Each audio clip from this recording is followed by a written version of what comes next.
Hi, this is Thistle Pettersen reporting from Madison, Wisconsin on WLRN's live streaming service. And I am here today with a student from Germany, Marie, and she is going to tell us her story of what's happened recently to her in her neck of the woods and why she is doing this interview with me today. Welcome, Marie. Hi, thank you. Thank you so much you had me today. Yeah, my pleasure. I'm so sorry to hear about the relentless attacks on your character Yes. and on your livelihood that you've been enduring for the past few months. Can you tell us how it all began? Okay, I think if you want to know where it began, so I'm a feminist activist. I'm also active in social media, but I was mostly so I'm in an organization that helps women who wants to exit prostitution.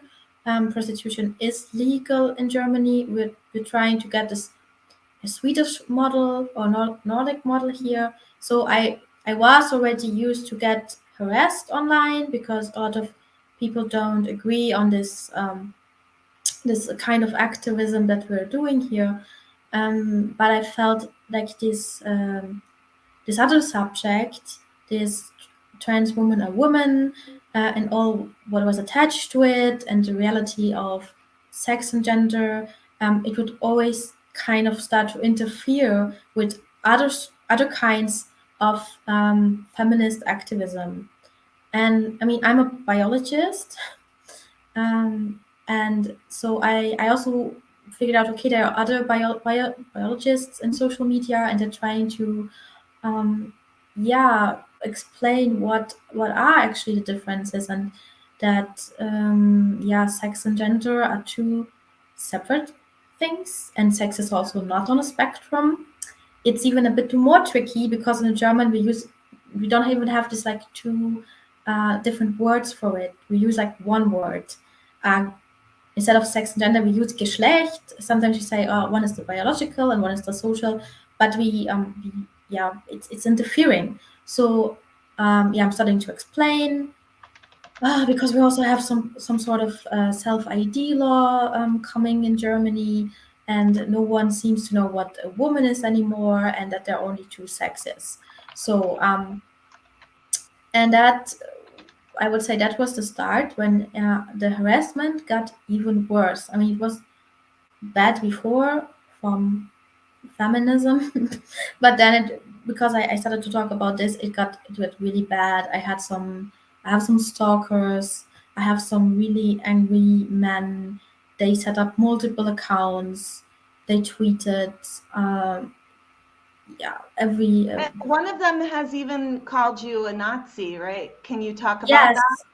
yes, yes. That's the most insane thing recently. So there's one activist, and he it started actually some weeks ago, and so what happened was I just came across this one activist. It's a trans woman who claims also to be intersexual, and I would have not even noticed this person, but this person wrote, oh, I now collected data from 200 gender critical feminists, and me and my team, we will do some background information and show how it's all linked to right wing groups. And then, since I don't know, sometimes I don't know, I'm not, I'm a bit bold. I just said, okay, then let's switch the table. Let's see what I find about you. And then I listed all his supposed intersex conditions that he said he has, and said, okay, that's not possible. Like, how could this happen? And then he was like, you know, that was diagnosed by a doctor in this hospital. And I was like, okay, where can I read something about it? Because that would be a once in a lifetime diagnosis. And then something snapped, and this person started harassing me and also motivating other people to harass me. And then suddenly it went from this online world to my real world. People would write my supervisor in the university. They try to sabotage my PhD. They want me to lose my job, and it's escalating more and more. This person claims that that people that are around me threaten his daughter with rape and his wife, and people show up to So photo. lies. Those are lies. All you Those are did all was lies. all you did was ask him questions about Yes, his all I diagnosis. Yes. And then I laughed about it. I was just like, okay, liar, liar, pants on fire. I think that's what I said. It was really childish.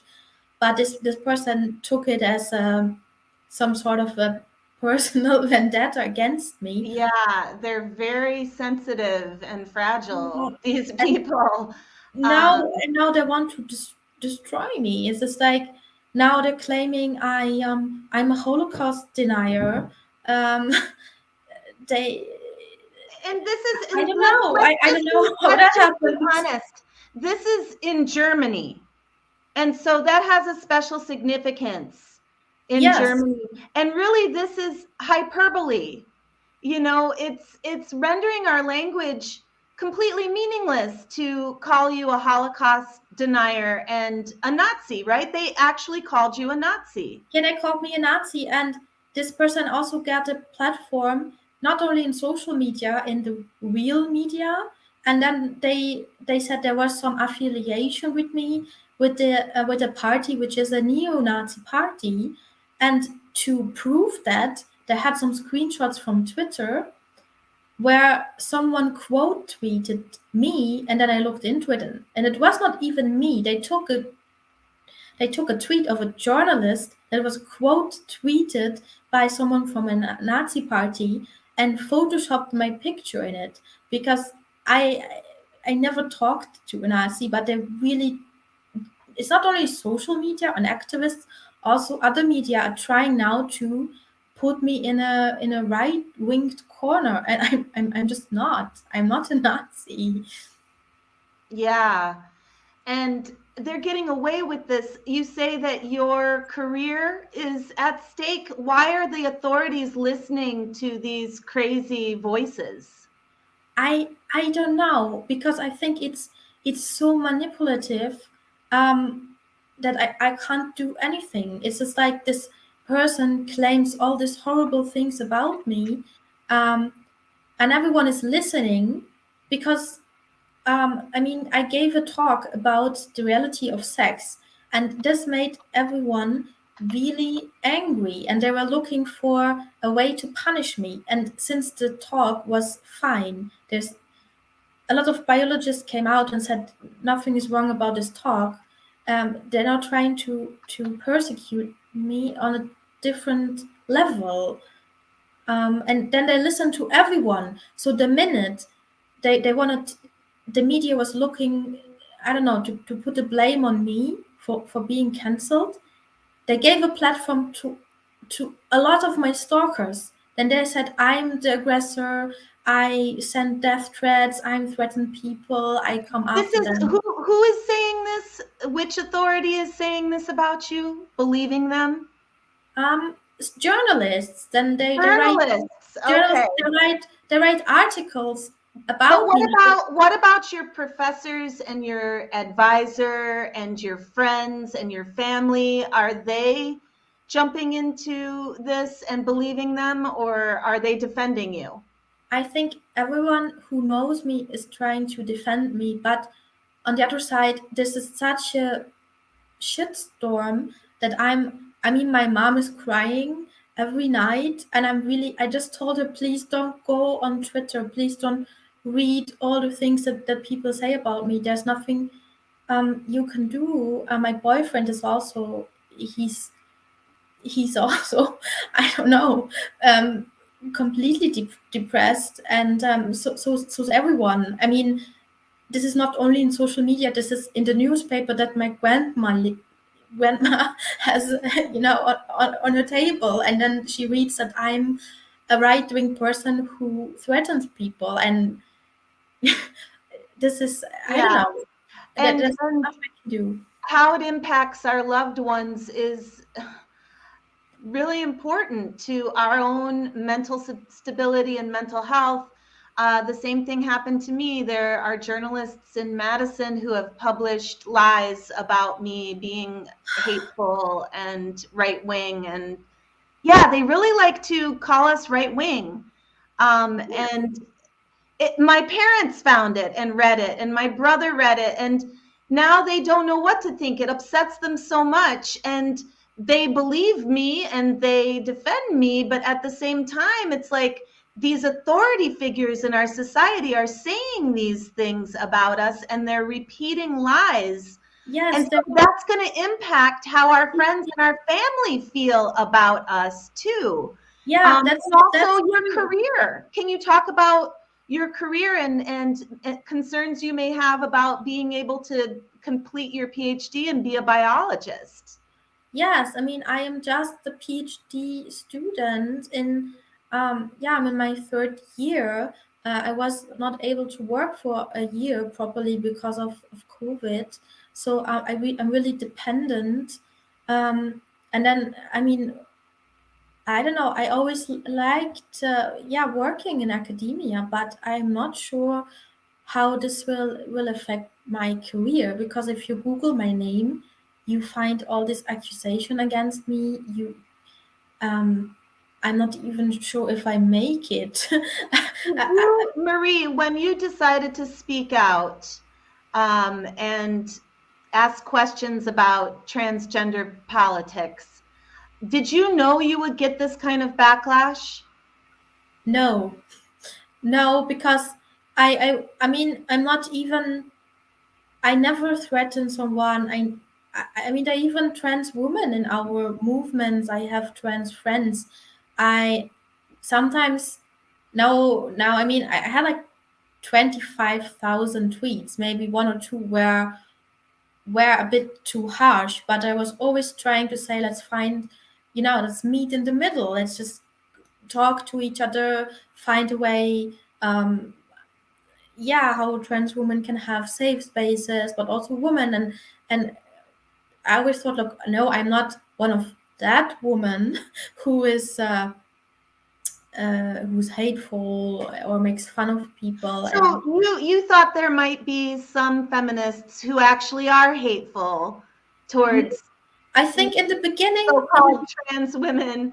I think, yeah, in the beginning I thought it, because sometimes I read what other women wrote, and then I was like, okay, wow, that's harsh. And in the beginning I was like, okay, I don't want to be one of these women.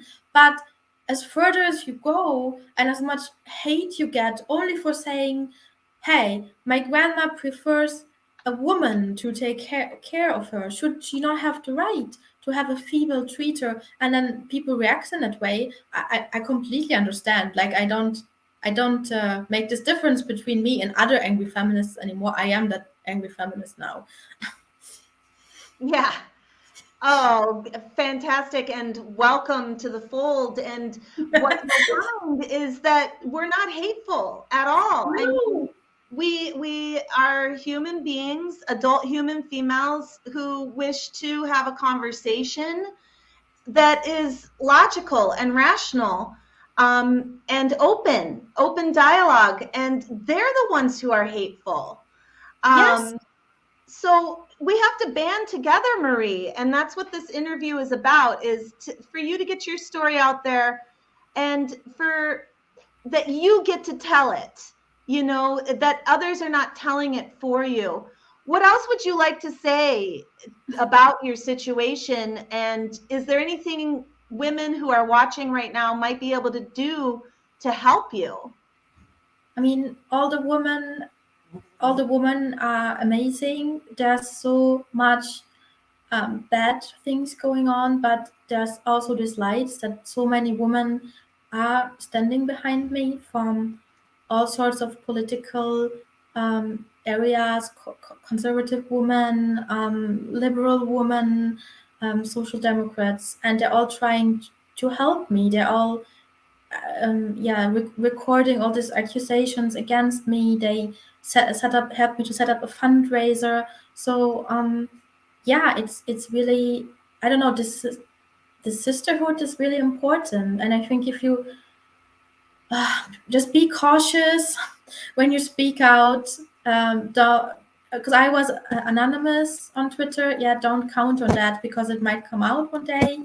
But just don't be afraid to tell the truth, because for every woman that speaks out, there are like 10 or 100 that still, are afraid to do that, but they will still support you and try to help you. What about the feminist activist group that you started out with, that you were talking about at the beginning of the interview? You were saying that you were doing feminist activism, focusing more on pornography and prostitution, and then you noticed that trans was a thing and you decided to talk about that as well. Are they supporting you, though, that feminist circle? I think it's not, their organization is really strictly only for this this subject, of prostitution. They're not involved in all this ongoing trans debate. Okay. But I mean, there's a lot of great women in the organization who also wrote me that they're 100% behind me. But are they afraid to come out publicly? And as an organization, they won't come out together? I think it's not necessary. It's like not every. Necessary. Okay. I think it's. I mean, there are different feminist groups, and it's also really okay to say this is. I don't want to get involved in this, because it makes feminist working impossible. Once you have this accusation on you, you're not able to do all the good work that you need to do, and so that's why this feminist organization that focuses on pornography and prostitution, mostly prostitution, and they won't come out with a statement in support of you, even though you are a member of their organization, and you don't feel it's necessary that they do, because the risk is that they will no longer be able to help prostituted women, right? Yes, exactly. I want them to, even if they have to throw me under the bus, they should just do that, because we all we have women who are dependent on us. This is also not, as you said, you're a grassroots organization. This is a grassroots organization. None of us gets paid. We're all women who bend, we found together. We don't have funding. We're only funded by, how you call it? Donors? Donations. Yeah, we're only funded by donations. Yeah. And all we want to do is help women. If a woman in prostitution says, I want out, we're the ones that are there and help her. And I think this is the most important things. You should not, take a risk and sabotage it with any other kinds of activism. And as I said, I'm completely okay with that. Okay, well, that's good. And are there other feminist organizations, though, that are coming to your aid and making public statements? There are some. There's some radical feminist organizations, but the biggest woman organization, there's I am not a member of it for many reasons. One is that they are really dancing around the subject of self-ID law and trans rights, and they published a statement towards all this this debate. But now they wrote that all their funding is threatened, so they want to take it back. And then the majority of women in this organization said, no, we're behind this statement. And then the elected members of the committee anyway retracted this statement about trans activism, and that was a slap in the face of many women. And the majority of women who are in this organization also because they want to help women, and they're looking for an organization who puts the foot down. Yeah, so, the more of us who are able to speak out and then not be undermined because we do, Obviously, as individuals, though, we do get undermined, like what's happening with you and your concerns about your career. But organizations also, I think, eventually need to be able to speak out, because the trans issue is related to women's rights in general. They often are pro prostitution and pro what they call sex work. Yeah, that's a problem in Germany. Like many of the radical feminists, activists, we are not the majority, or at least not the ones that are in any positions of powers. And all this, the women who call themselves feminists, celebrating sex work, and they're not seeing. I mean, Germany has one of the worst systems in the world. I mean, we see it every day on the streets in Berlin, and they still celebrate it and say, no, sex work is empowering. And so we don't really have a feminist agency, or an agency with power in Germany. We just have this woman who throw other women under the bus. A famous feminist here said even that, we wanted now to change the law that pregnant women have some sort of some month or weeks where they're not allowed to be in prostitution. And now she was like, no, sex in the pregnancy is even good for you. So she was advocating for women in prostitution to be prostituted until, I don't know, the baby drops out of them. Like, she was opposed to this change of law that would protect prostitutes who are pregnant. And this is the situation. I mean, as a woman, we don't really have anyone. What about women's advocacy happening through the government in Germany? Are there any government agencies or officials who help trafficked women, prostituted women, or help women in general? No, not in the way we're doing. So there are organizations who help women get out of prostitution. They get state funded, but they're also the ones who help women to get into it. So they will also coach you into, by peer support, to get into prostitution. And these are the organizations that that get funding. And we have like a minister for women, family, and seniors, and now that they have announced like a queer minister. So who's a So really, the government, I mean, this is what's Yes. happening, right? Like, women's organizations, women's agencies funded by the government are all being transed, right? So the word woman no longer means adult human female. It means any man who identifies as a woman, and that he would even have more rights than a regular female Yes. woman. And that's happening in this country as well. And I'm just curious, like, what do you think, what's in store for you and your future? And then what do you think's in store for the feminist movement? I think, I don't know. I mean, I'm following the discussion in the US now for a while, and I was, when Trump came and he pointed it out. I said, see, there lies the danger in it. As long as the wrong people say that men should not compete in women's sports, you give these people some sort of like a rational bonus. And the left-winged, I mean, I am a left-winged woman. I've been left-winged all my life. I just see how crazy the left is acting, and how they how and the things, we have to turn it around now. We cannot let this thing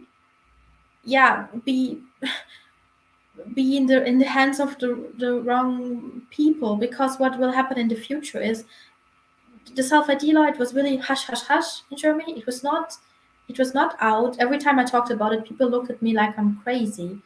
And now people are starting to get what is going on. And I mean, they're blaming feminists, they're blaming gays, they're blaming left wing people for it.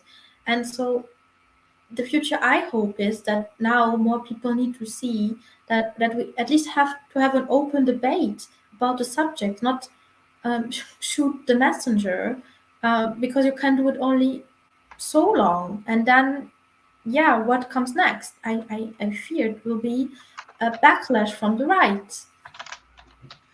Oh, a backlash from the right. Can you talk more about that? I mean, because they are accusing us of being right wing, and we're not.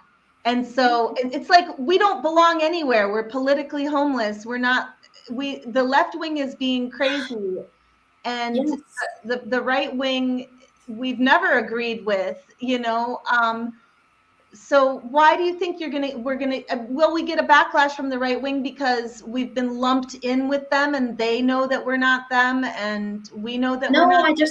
I just think that now we have actually we have like a liberal, green, social democrat government, but you can feel how these issues anger people, and there's so many things that are important. I don't know, climate change, the social justice, but it Right. all got lumped in with these weird agendas, and I am really afraid what will happen in the future because they connect it. They say, "Oh no, these are the crazy people. We don't vote for them again because they say that there's no difference between men and women, and that a penis is a female body part."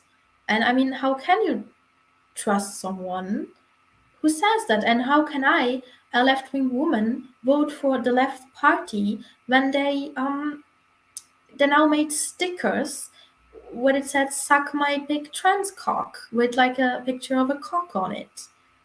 A left-wing party in Germany made stickers like that? Yeah, it was the queer part, like the queer left. What's the name of And the party? Die Linke, so the left, it's just called. The left. Okay. And then I'm like, I mean, a woman um who is part of the party, she sent me a picture of it. She was like, what the fuck is going on? How So can is I she going to leave the party? I don't know, because what can we do? We can What just can think, we do? what One can of we the do? one of the comments here from VF555 is government is an illusion the elite want you to believe in.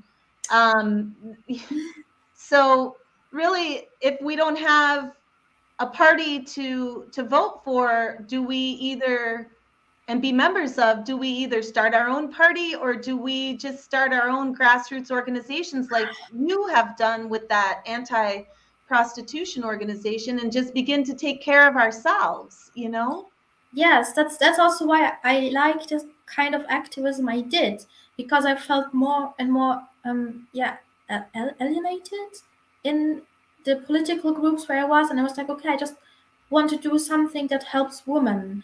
And so the organization I am in is not political, but it was just I wanted to do something good. And before, I felt I can do that in a party, but right now I don't know.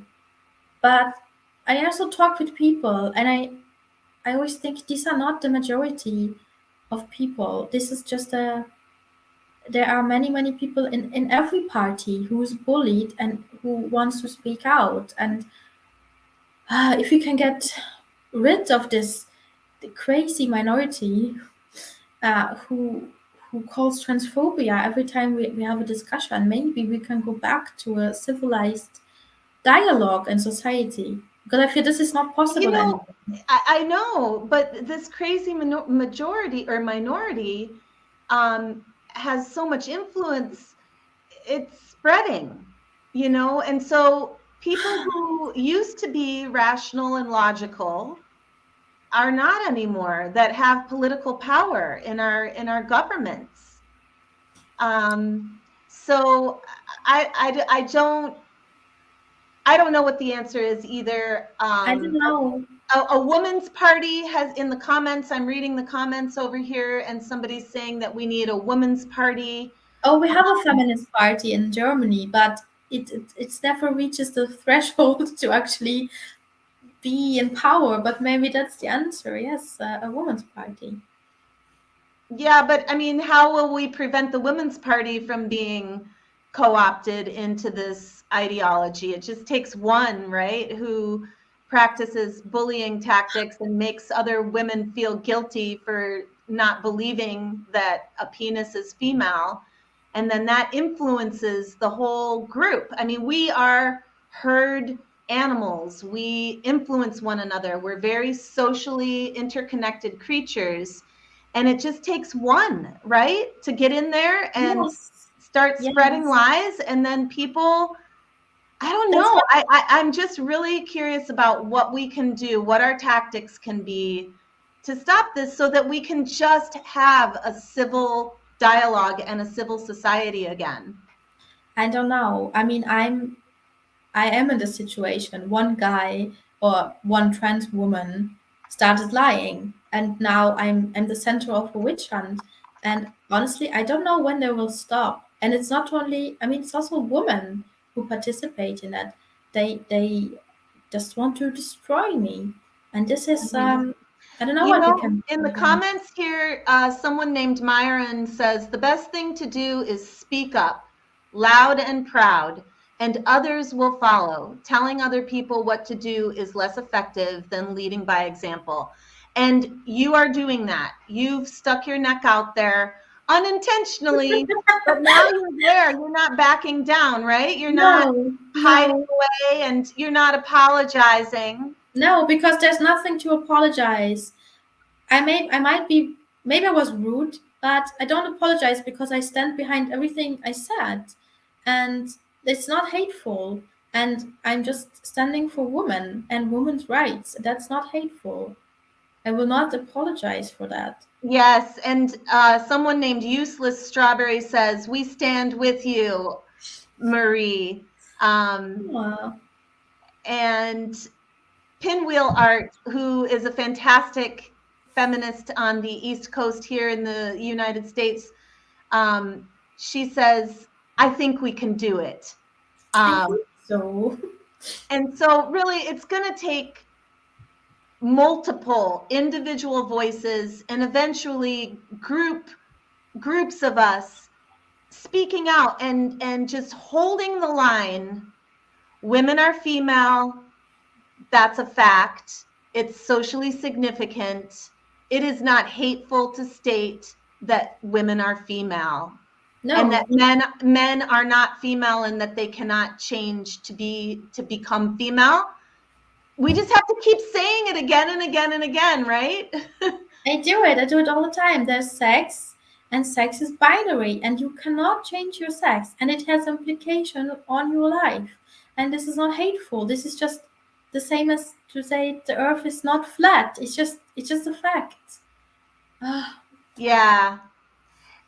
Gigi says, Gigi says, take heart. Sane and reasonable people can and will see through the smear campaigning, even if, sadly, they remain silent. They know that you're being maligned.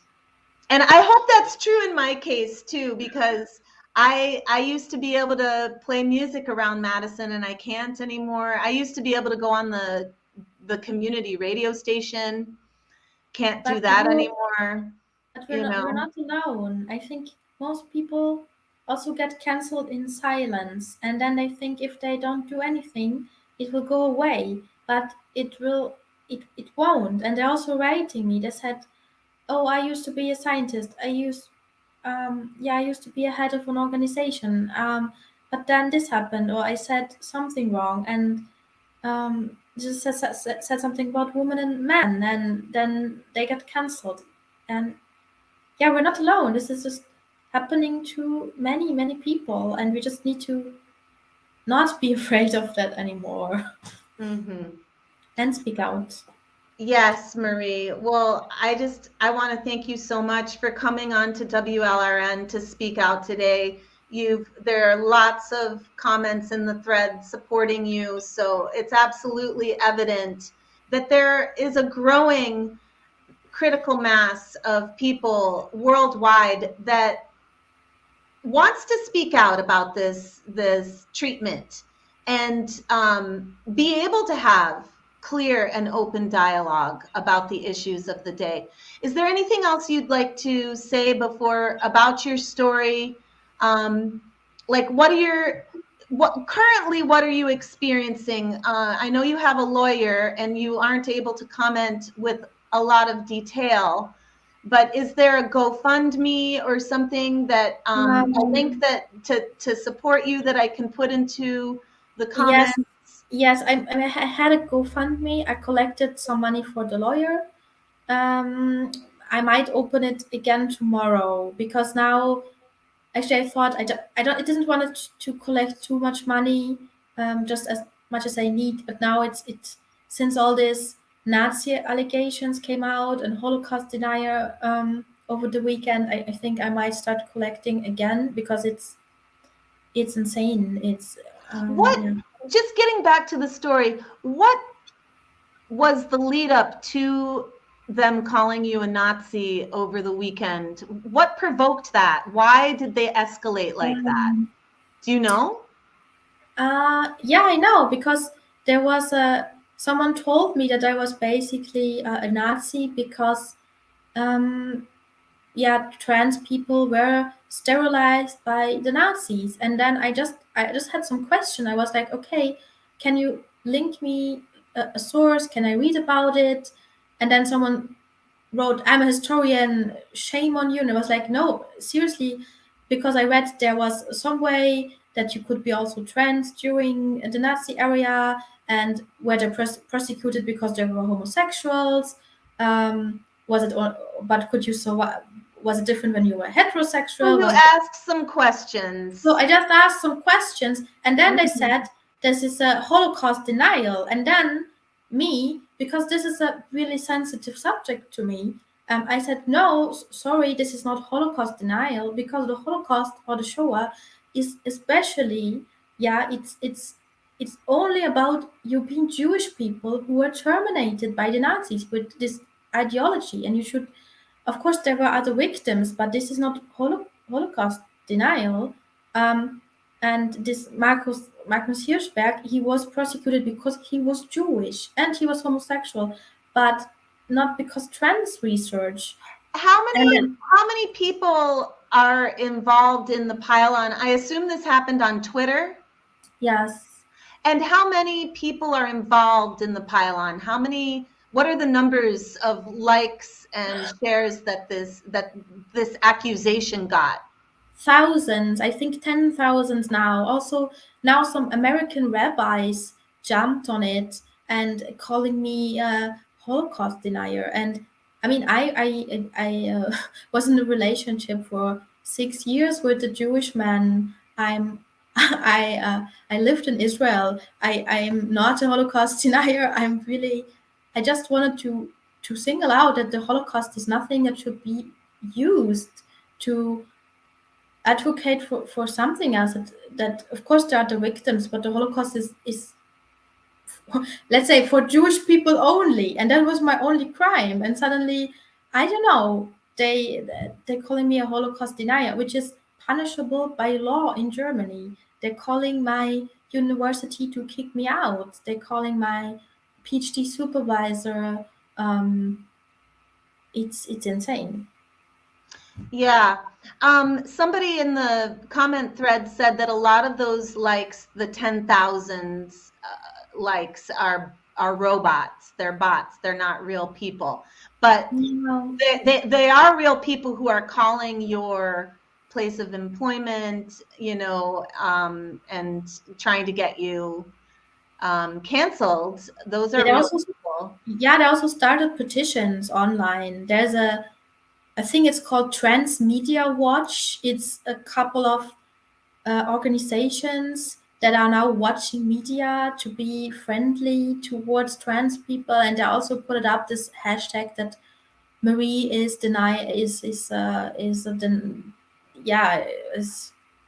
how could I say denials? Probably not. Is a In Nazi. denial or It's a deniers. Nazi. It's a Nazi crime denial. This is now a hashtag. I mean, this is not only some anonymous people. This is also professors, journalists, public figures. Yeah, completely insane. Yeah. And we Well, had a. do you think, And I we have had a a question for you. How do you feel? Do you feel like you're winning? You've got more supporters than you do have detractors? no, I don't know if I'm winning because I feel like these people or there are people out there that just wants to destroy me. And some days ago, a woman actually committed suicide in Austria. It's a big case now in Twitter in Germany because she was harassed online so much. She had a shitstorm. And the same people who tweet, oh, shame on these people who harassed her, then turning around and harassing me. And I don't know if they're ever satisfied. I don't know if they're satisfied if I lose my job, if I lose my apartment, uh, if I never get a job again. I think this will always go on, and so I don't know. It doesn't feel like winning right now.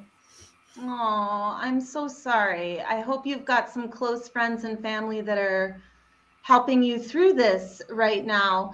Do you fear for your physical safety at all? Yes, I do. I And had what makes you fear for your physical safety? um this is people are telling me to go and die. Um, people Mhm. write me through. Have you had any incidents of them approaching you in public? Are you afraid to go to the grocery store or places like that? Um, I don't know. I am really afraid after this weekend. I mean, I was away for a week. I was abroad. Now I'm back. Yeah, I'm afraid. I'm afraid that someone will just attack me. Or Have you gotten the police involved at all? I have to say that I have here in Madison. I've kept a record. Every time I get harassed and I have a screenshot, I send it to the police in a self-report so that if and when they physically attack me, there will be a long record of a lead up towards it. yes, I mean, I'm still collecting these threats, but I did it in the past. I mean, also in the past, the last, I don't know, year, people told me to go kill myself, and I reported it, and it did not. I mean, the police is not doing anything. But now it's a new level because I feel um, these people are also calling for hackers to destroy not only me, to destroy everyone who helps me, every journalist, every lawyer, everyone who's attached to me. And this is, even though nothing has happened so far, I feel like it could happen every minute. It's really Yeah, scary. I think it feels like sharks in the waters, right? And they haven't. I mean, there have been a few physical incidents, like with Maria McLaughlin in the UK, and recently I know and there was also an incident in Seattle at the Wolf feminist event fighting the new misogyny. There was a woman who was kicked in the knee by Um, a misogynist activist.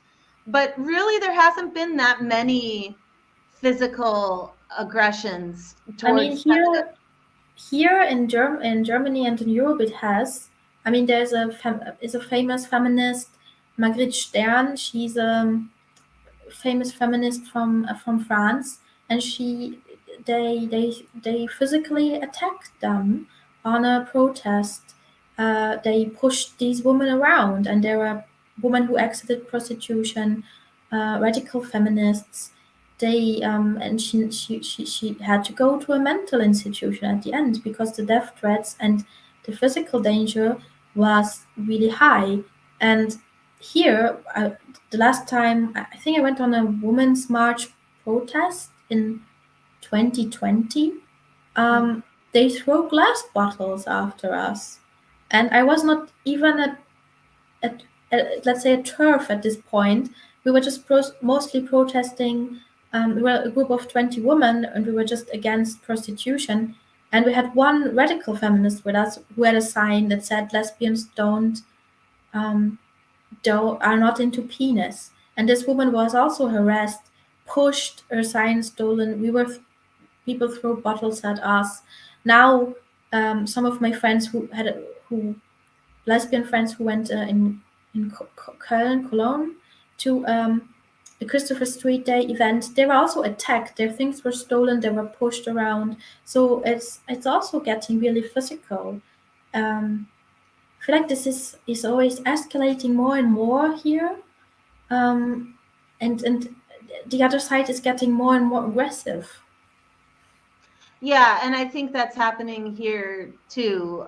So thank you for pointing out those other examples of physical aggression. And as you can see on the screen, in the comment threads, one of our viewers is talking about the Dana Rivers, also known as David Warfield case, and he murdered two lesbians. And he was also camped out at the Women Only Music Festival in Michigan, protesting that was a women only event. And these two lesbians went to that event, I think. I don't know that, but anyhow, he murdered them. So she was one of the organizers. Violence. One of the lesbians was one of the organizers of the festival. I think, or she was connected with the festival. She was not only a visitor. Yeah, I think I heard that they were connected to the Michigan Women's Music Festival. But in any case, they were lesbians, and this man, pretending to be a woman, murdered them. Yes. And so obviously these threats of violence can turn into real acts of violence. And it's so unbelievable, because literally I look at you and I'm like, you obviously are not a violent person. You're not a hateful person. I am not the violent person, but I don't know, there are people online who make me some sort of the femme fatale, like I'm a genius mastermind attacking helpless trans women left and right, and sending people to kill them and putting names in right-wing Telegram groups. I don't know. I'm always saying I'm a really friendly person. Let's just talk this out. But right. So Anug is letting us know that these lesbians that were murdered were not organizers, but they were longtime Mishfest goers. And Mishfest, if you are tuned into WLRN, you know it's a very near and dear to my heart festival, because it's deep in the woods of Michigan, away from men completely, where women form their own city, and create their own rules and create a different society. And of course they hate that. Of course they feel excluded from that.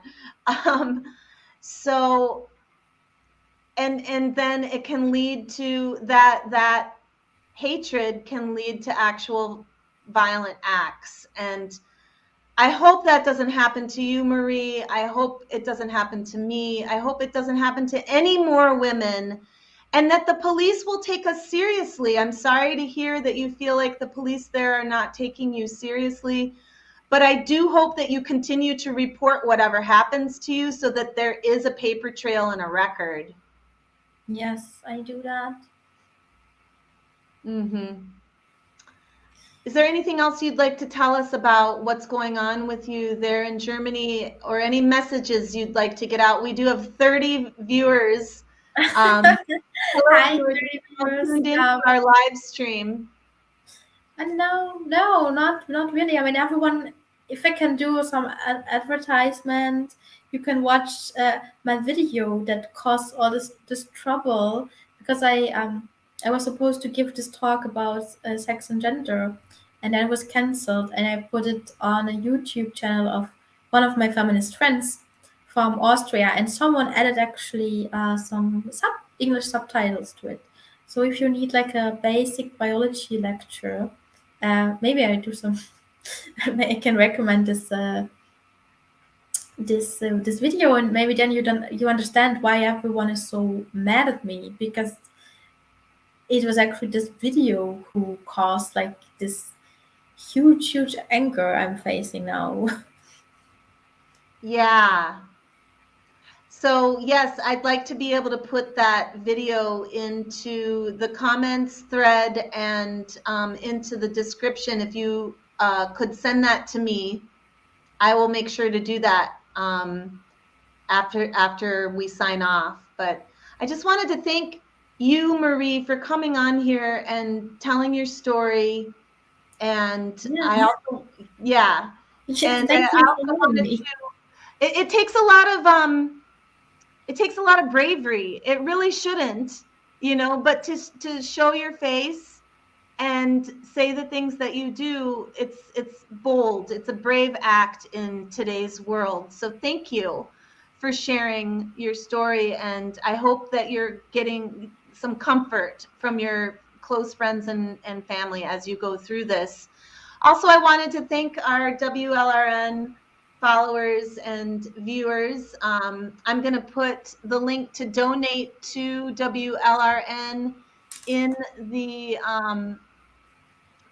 comments thread, because we are expanding our reach by providing this live streaming service onto multiple platforms, and it's a little bit expensive for us, being an all volunteer powered organization. So let me just put that link to donate in the comments thread. Here we go.